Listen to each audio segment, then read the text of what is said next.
ខ្លួនទីសិនបើញ៉ាំហេមធ្វើរបស់ញៀវឯង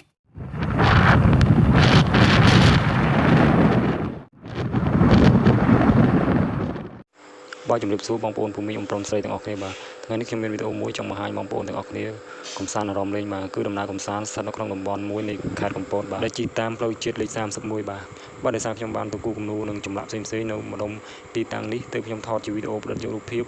ទេសភាពខ្លះៗដើម្បីចែកជូនបងប្អូនដែលចង់ទស្សនាចង់ស្គាល់នៅតំបន់ផ្សេងៗក្រៅពីតំបន់បងប្អូនរស់នៅឬក៏ខេត្តរបស់បងប្អូនបាទសម្រាប់បងប្អូនដែលតែងតែចង់ទស្សនានៅតំបន់នានាដូចជាតំបន់ជនបទស្រុកស្រែតំបន់តាមខេត្តតំបន់ទេសចរអាចតាមដាននៅเพจរបស់ខ្ញុំបានបាទដោយសារខ្ញុំតែងតែមានវីដេអូទេសចរតាមតំបន់ផ្សេងៗជាហូរហែបាទជាក់ស្ដែងក្នុងវីដេអូនេះខ្ញុំបានបង្ហាញវីដេអូទេសចរមួយចាប់ពីផ្សារតាមសសរទៅដល់ផ្សារធានីនៃខេត្តកំពតបាទព្រោះចង់នាំអារម្មណ៍បងប្អូនមកទស្សនាតំបន់នេះសម្រាប់បងប្អូនដែលមិនធ្លាប់ស្គាល់និងមិនធ្លាប់បានឃើញបាទខ្ញុំនឹងជិះកាត់ផ្សារធានីបន្តិចបាទដើម្បីចង់ឆ្លៀត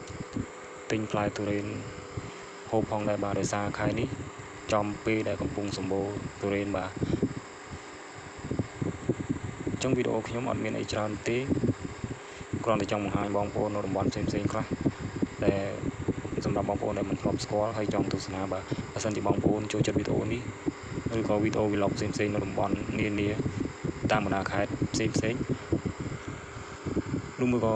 មានតម្រូវការខាងផ្នែកគំនូរចម្លាក់បងប្អូនអាចចុច like follow ឬក៏ subscribe ឲ្យ page ក៏ដូចជា channel ខ្ញុំម្នាក់មួយផងដើម្បីទំនាក់ទំនងការងារផ្នែកគំនូរចម្លាក់ឬក៏ដើម្បីទទួលបានវីដេអូ vlog ថ្មីៗទៀតផងដែរបាទសូមអរគុណច្រើនបាទដូចនេះសូមបងប្អូនបន្តការទស្សនាវីដេអូនេះតាំងពីដើមដល់ចប់ទាំងអស់គ្នាបាទដើម្បី